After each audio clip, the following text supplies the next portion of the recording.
Hello world, Nikolai from Lantilabs here with part 2, new units and mechanics of expansion number 4, imbalanced factions.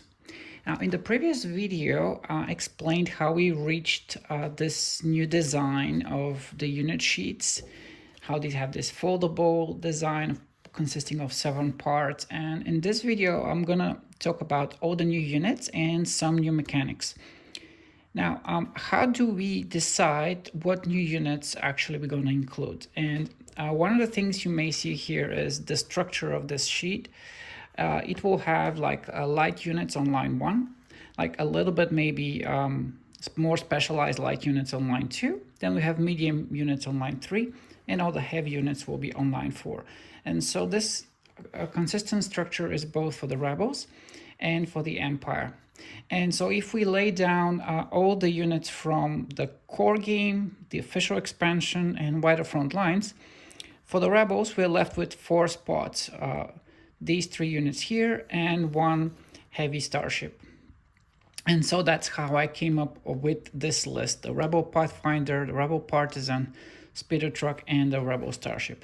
And for the Imperial side, we essentially had 4 new ground units: the probe droid, the purge trooper, security droids, and the juggernaut. So those will be the new units. Okay, let's get started. New units and mechanics. So we're gonna look at portrait here. It's gonna be a little bit easier to show you all the cards. Rebel units. First one is the Pathfinder. I had to do this sideways view because I really couldn't figure out how to do a good looking icon that had the face showing up with a specific mask. The rebel units don't wear a mask on their face, so you really get a good sense of the mask only from the side. So that's the Rebel Pathfinders, both from Rogue One and maybe in Return of the Jedi.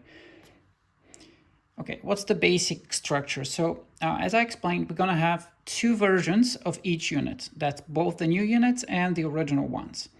And so this version will be with advanced tactic cards, and the bottom one will be able to play without advanced tactic cards. So the basic idea is very simple. This is a unit that shoots like a regular trooper, but it's really hard to hit because you can only hit it with a direct hit, either from a green dice, red dice, or black dice. And so what's special about this second version? So it's deployable only to the rebel base space. So you get additional die, but you can only deploy to the rebel base space. So these are like specialists, which, you know, they require special orders, special motivation and everything. So you cannot just produce them everywhere. They really need to believe in the cause and get the motivation from the upper echelon of the Rebel Alliance, just how it's in the movie. Okay, how do we get them? So this is one way. We have this card. There's no more than one path. This is an actual line from this character in Rogue One, and so I thought that they had a perfect leader to introduce this new unit. So after you activate the system with this leader, move up to 2 health worth of units from the rebel base space to this system as if they were adjacent. Now you can obviously move any 2 health worth of units, but if you can see this, you can move 2 of these units, you will have 4 dice. So it's really beneficial for you. That's why I'm suggesting with this icon, maybe that's the unit you want to bring along. Okay, but all the cards are made to work with all the units, so you don't have to use it only with a specific unit. I'm just like suggesting it here.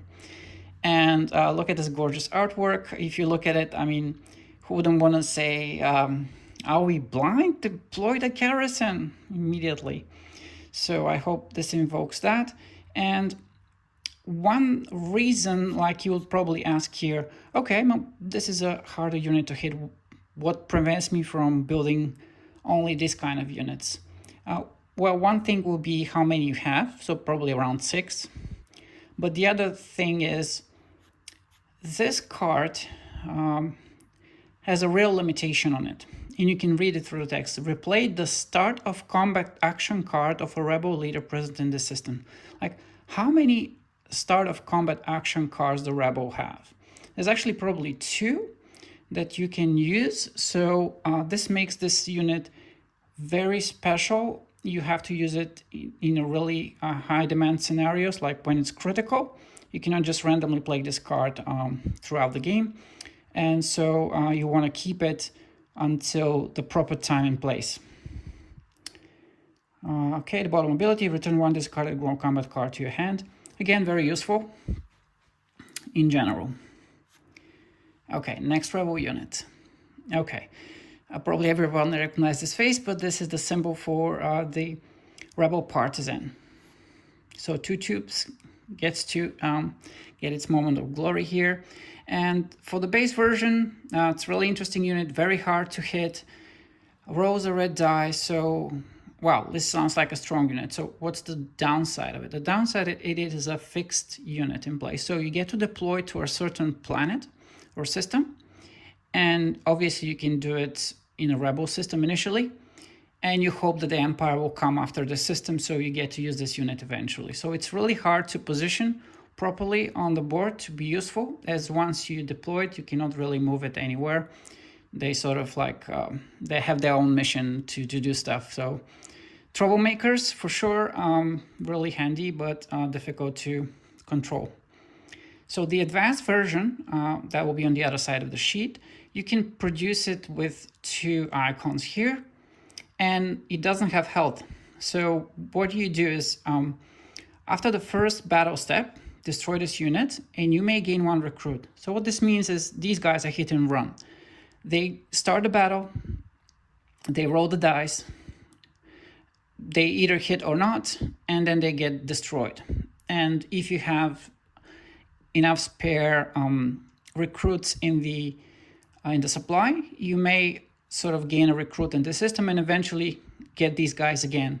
So it's like very reminiscent of what happened in the movie. They get to hit stuff and then they disappear, and they get to hit it maybe 2 turns again. And so they're sort of self-generating, but it's a very cool mechanic. Now, the other thing you probably don't notice, it doesn't have any symbols here. So it means that you can move it around like a spaceship. So it doesn't need transport capacity. But again, you destroy it right after the first battle step. So this is going to be a really cool unit to see how it works in the game, and a very cool mechanic. So Rebel Partisans, and this is probably one of the best cards I created for this expansion, since it captures the essence of Saw Gerrera as seen in Rogue One. So plays this leader in a system with Imperial units, okay. He does not return to the Rebel pool, leader pool. Okay, so you basically put him on a mission that he puts himself on a mission that you have no control over. Once per command phase, you may perform an action. So essentially, it's like you're always placing him in that system, but he just gets to be there all the time to gain 2 rebel units in that system. So you can definitely gain 2 rebel troopers or 2 recruits, but probably you want to get the partisans, right? And if this system is destroyed, discard, and eliminate this leader. So the idea is, if you place him initially in a system where the rebels, have activity, the Imperials have production and things, you place him to sabotage there, to make trouble. Even if they capture him, this ability gets triggered even if he's captured. So eventually he gets freed from his rebel sympathizers or extremists. So he's really annoying. And the only thing the Empire can do is they have to destroy the system where he's based, one way or another. And so I hope to make this really thematic way of playing this character with his units. Now, I may have to adjust here so that you cannot just put him in Corellia or any other system that you like. It has to be maybe on a subjugated system. So the Empire will be always leery wary of this guy, and they will probably make sure that the systems are all loyal and everything, because he can potentially always get deployed to a subjugated system and start making trouble that they have to destroy the system eventually. So it's going to be really cool to see how this works. And the tactical card plays a sabotage marker, of course. I mean, who wouldn't be placing sabotage markers than these guys? and destroy a ship in the system. So they're not really targeting the battle. They're sort of like just making trouble with the other units and making it difficult for the Empire to extract resources, or yeah, you know, you've watched the movie. So also a very thematic card for this unit. Next one. Okay, A5 speeder truck. I'm just gonna call it speeder truck, it's easier. So this is gonna be a controversial unit. It's not really a battle unit. I mean, why would you make this instead of the air speeders? You have just one less die. So how is it useful? Well, we're gonna check the advanced tactic card in a moment, but let's have a look at the advanced version. So each deployment gain one recruit in this system. So whenever you do deployment, you get to gain a recruit in the system of this unit. The idea is you bring supplies, you help the local population, like the rebels would do, and you gain loyalty and you get recruits everywhere where there's such units. So it's really a thematic to the rebel cause. So it's not about firepower, it's about generating support among the population. Okay, and of course it's tied to Leia. And what does she do? Place this leader in a system without Imperial units, gain one ground unit, like circle ground unit in that system, and one other such system in the same region. Destroy 2 circular ground units in the rebel base. So essentially, think of it like this way: you sacrifice 2 of your air speeders, which just sit around in your rebel base doing nothing, but you get to deploy these units somewhere else. Of course, you can also deploy your air speeders, but this will be much more beneficial since they will start generating support and additional recruits elsewhere. All hidden behind the Mercy mission, of course. So very thematic to her, the title, and I think this will again be really sort of asymmetric for the Rebel Alliance to get additional units just from the type of units they've deployed. Okay, and of course the card, really beautiful artwork did turn out this way. And essentially you deliver things in time, and based on that, you either gain additional units right on the spot, or you can get a little bit more units in the build queue. So it's not about destroying something in the battle, it's about just getting more support and more units on the map or on the build queue. And of course, this is going to be useful in general, this card.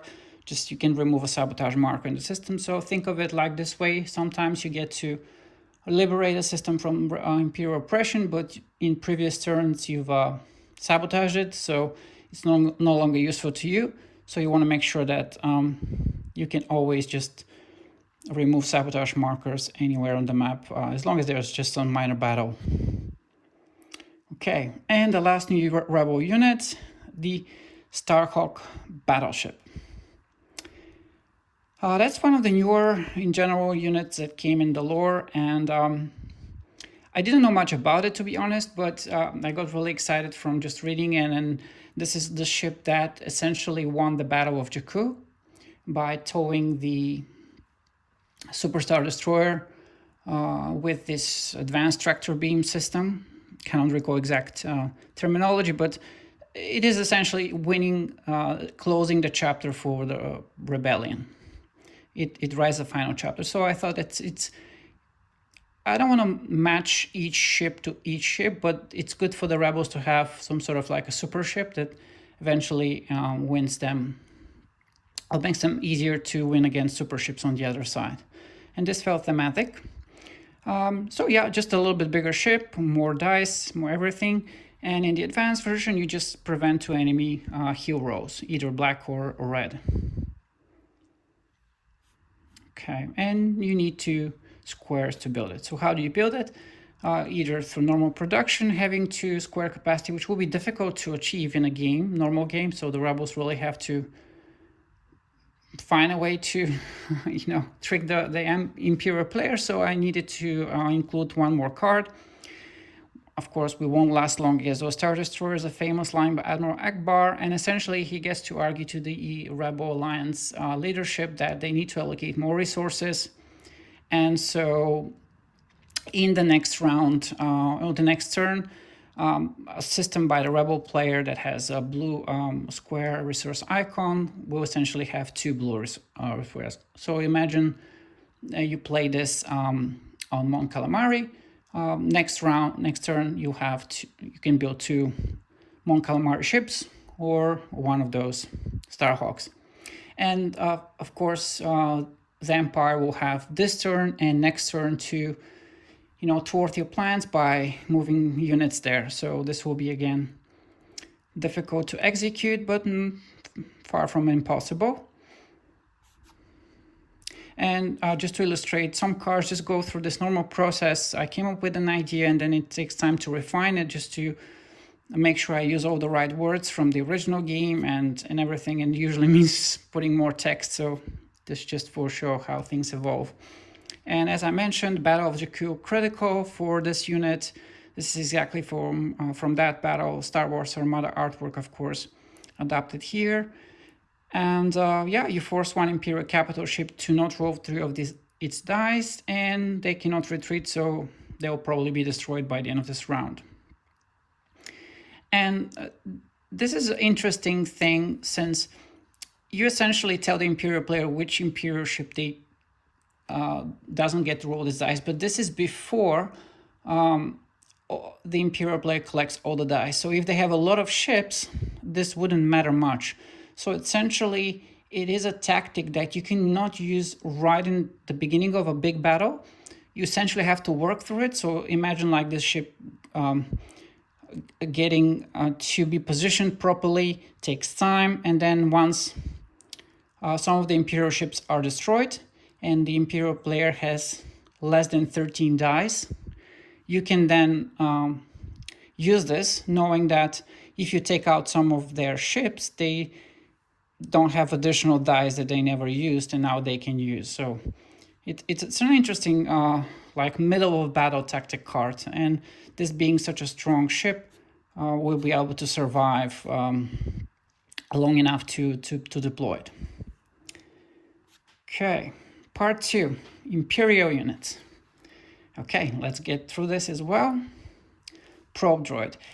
We obviously have the cards, but this unit is iconic, so I thought I'll be able to introduce it so it can play a little bit of battle, but more of a strategic role, same way it does with the cards. Let's see how we do that.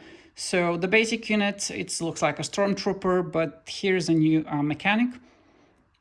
You can hit it with either red hits or black hits. And of course, direct hits also work. So it's sort of a very weak unit, but the power comes from its advanced tactic card. Now, in the advanced version here, you get to really experience it. So you can deploy to a system with or adjacent to an Imperial capital ship. So essentially what this means, one way you can do it is if you have an Imperial Star Destroyer over a Rebel system with some Rebel units on the ground, you can essentially deploy 2 of these to try to clean up the system, or you can deploy it in an adjacent system to scout it, see if there's any Rebel ruins. So it's a really strategic unit. Obviously, in this advanced version, you cannot move it once it's deployed. And another thing here, it's you destroy it if no combat starts. So let's say you have your Star Destroyer somewhere on the map and you deploy it in the next system, and there's no rebels there. So you destroy this unit immediately. And this was done so that when the rebels get to pick up a new system, you cannot really place probe droids all around the map, preventing them from choosing a new rebel location. You either scout the rebel location right away, and if you don't scout it right away and there's no battle there, then this unit gets destroyed, and it doesn't, prevent the rebels from choosing that location later on in the same turn. So, yeah, it's like a little bit like a physical card. Like you place it, it either gets to a minor battle or not at all. And yeah, that's gonna be the first one. So we can use this leader, General Taji, probe their defenses. After this leader activates a system, deploy 2 triangular ground units. Of course, you can deploy stormtroopers or one, let's say, purge trooper or dark or death trooper. But when deploying, consider the system activated by this leader as Imperial and ignore any present rebel ships or units. Again, this is done so that you can essentially put this into battle right away. So you want to activate a certain system, you move your forces there, and there's some additional, and you want to just bring in additional reinforcements so that once this unit is placed in that system, like for example this one, you can then use its advanced tactic card, and we'll see in a moment how. All right, combat recon. Immediately move one probe droid from this system to an adjacent system, ignoring any movement, board, or transport restrictions. So imagine you just activated the system, you moved units there, a battle started, then you get to deploy this. And this is special. So this is not a start of battle card. You did this right after you activate the system, then you can play another start of battle card if you want. But if you deploy this unit, then you can play its advanced tactic card, and then you can immediately move it to another system, ignoring any movement, board, or transport restrictions. So you can move it through an asteroid field. You can move it even if you don't have transport capacity, because one of the versions requires transport, the other one cannot move. So you ignore all that, and you can immediately scout a neighboring system. So it's not a battle unit, it's like a reconnaissance unit that you can activate during battle. And this is going to be useful as well. You may play an additional card. So it acts like a recon. You get to see what the other player plays, and then you react with another card. Okay, now this is going to be exciting. I actually made several of these, but I think this is the best one. So yeah, Purge Trooper. So what does it do? In the basic version, it's like a stormtrooper in terms of armor, but it rolls 2 green dice, so it's a bit more specialized, and it's equally good against any sort of unit. And it will really benefit from having a leader to sort of, help reroll the dice. In its more advanced version, obviously you need more building capacity. Before applying dice, you may flip a green dice roll. So essentially 2 of the 6 sides or 2 of the 4 blank sides, you can flip them and get to the direct hit again. So increases by 33 chance the chance to roll a direct hit. So it makes it a really high success rate unit, and it's really good at targeting Jedi or essentially any sort of unit. But if you just want to build these, you're going to spend a lot of building capacity for making one unit who can just roll 1 die. So it's a very effective unit, but it does require a lot of training.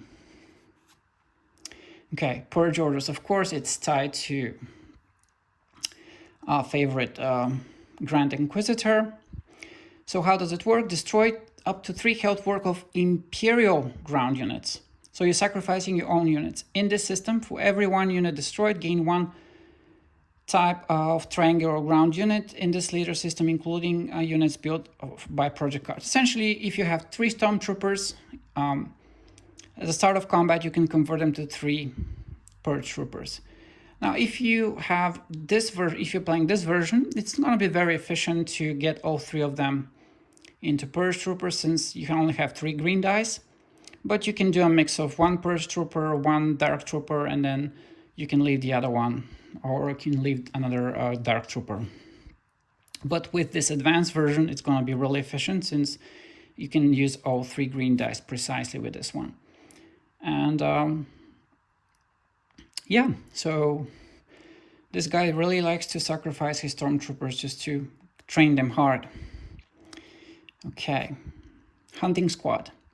Okay, so that's the advanced tactic card. So after the leader reroll, you may flip up to 3 dice of any color to their opposite sides.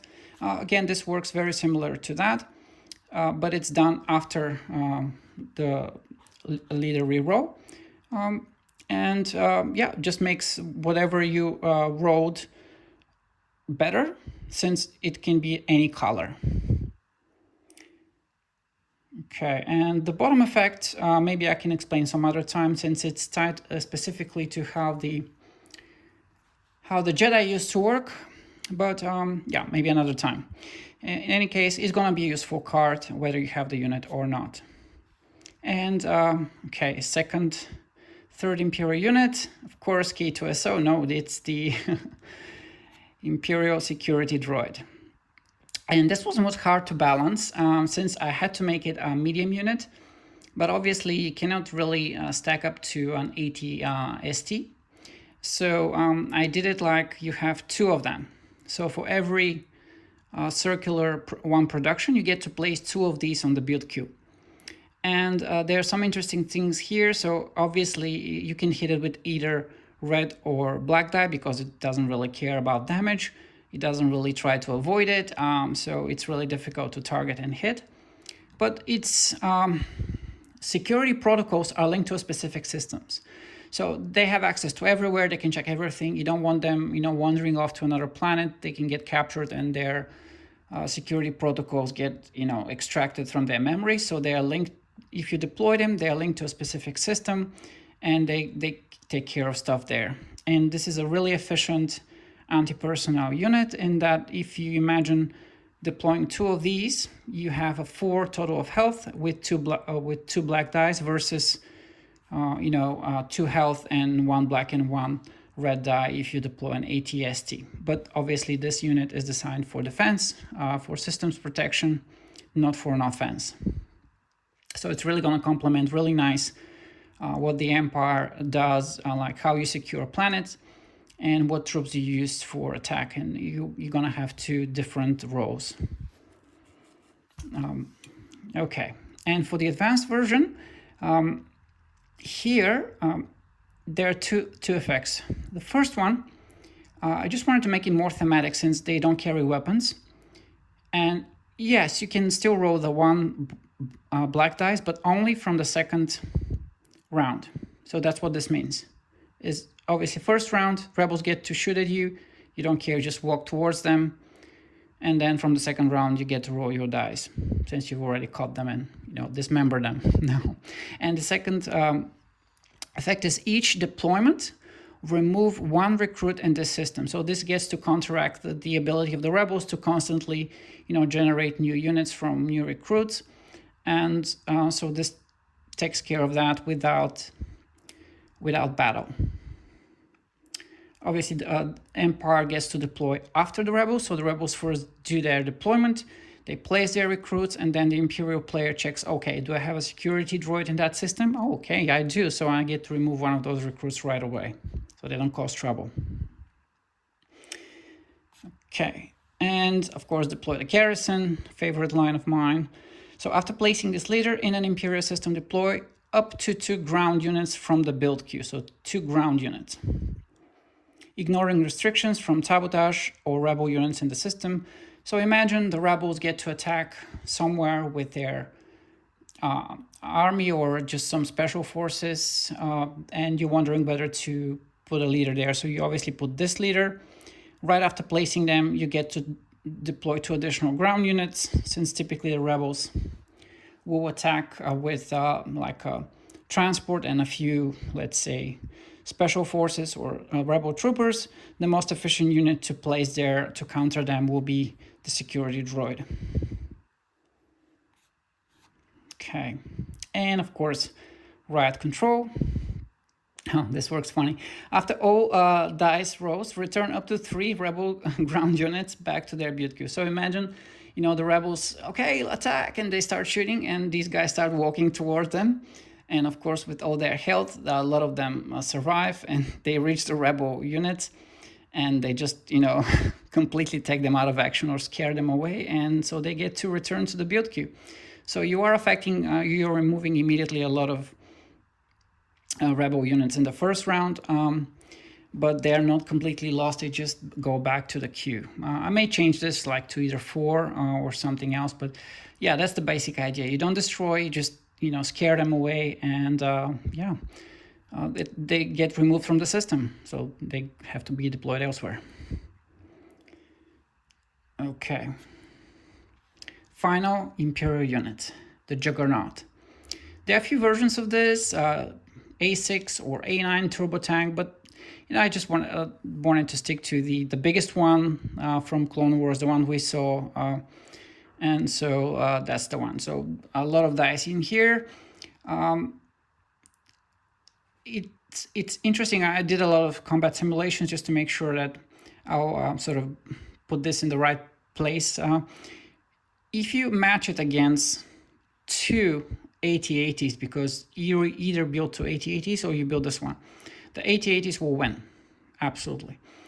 But if you are trying to win a battle against a lot of ground forces and you want to make sure that this survives, I'm talking about like commandos and other just light units, this will have a lot more flexibility. So it's like a very protected transport rather than a heavy assault unit.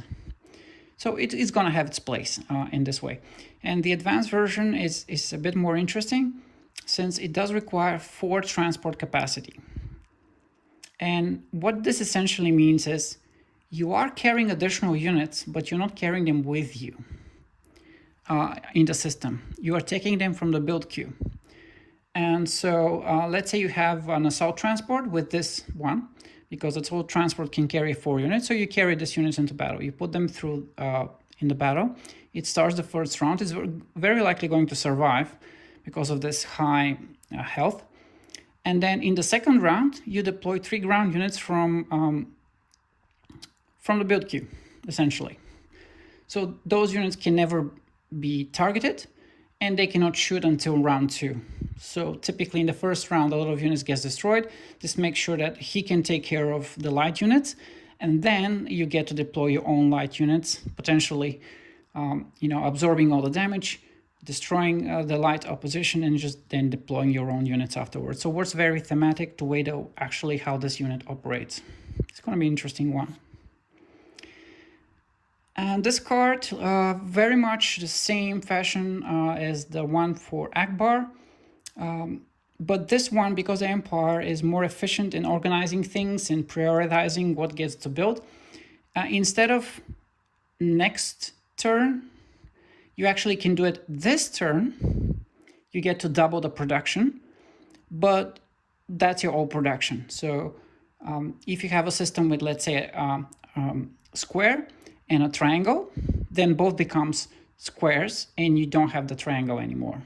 Whereas with the Akbar card, it's delayed 1 turn, but you can still build the second symbol. So let's say it was on, not Mustafar, but the other system where you have a round and a square circle, you still get to keep your round circle. You get the idea. Similar card, but a little bit faster. And focus on the heavy units. And finally, the advanced tactic card, combat deployment. Again, this works very similar to what this ability is. So at the beginning of the next combat round, you may deploy up to 3 Imperial ground units in this system. So I've managed to package this whole effect essentially here. And that's the point of, making these cards part of the unit so you can use them all the time instead of once in whatever amount of time. Now this works because this is a heavy unit and you only have probably 1 of them, but the other cards have to have a little bit lighter effect when they're packaged in. This one I can just put in the full effect. And the bottom ability is also very important. There is this card where you get to play it, and if the Empire doesn't have any more units at the end of the round, you get to kill the Imperial leader. So essentially, if you play this card, you get to protect your Imperial leader because you'll be able to deploy 1 Imperial ground unit in the system at the end of the combat round. So even if the rebel player gets to destroy all your units, you've protected your Imperial leader essentially by transporting them somehow in some armored car or vehicle. Okay. Finally, new tactic skill. Now what this is, I've actually never talked about this. It's a fairly recent development. So with all the units having special abilities to, let's say, flip or do something else with the dice, when you get to your leader and you want to reroll dice, it doesn't feel as consequential anymore. And the units having themselves ability to flip or to reroll, the main ability for the leader feels like redundant or just doesn't feel as powerful. So I wanted to come up with a new tactical skill that will be really thematic to being a leader. And actually thought recently of Apollo 13 and how the guys there were able to use something that they had available to do something else which wasn't meant for. So essentially the leader gets to use a specific resource which you have for something else. It doesn't use something you don't have. It uses something you have.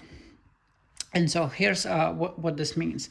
We have 3 types of dice in the game, black, green, and red, and each one of them has 6 sides. The green dice have 4 blank ones and 2 with direct hit, and the other ones, the red and the black ones, have 2 blank ones, 1 direct hit, 2 hits, and 1 special. And I'll need real dice to show you here what I'm trying to do. So let's say you want to line up these 2 dice in a way that you can actually see why they've made this specific arrangement. So let's place the dice like that. And for them to line up, you really want to have,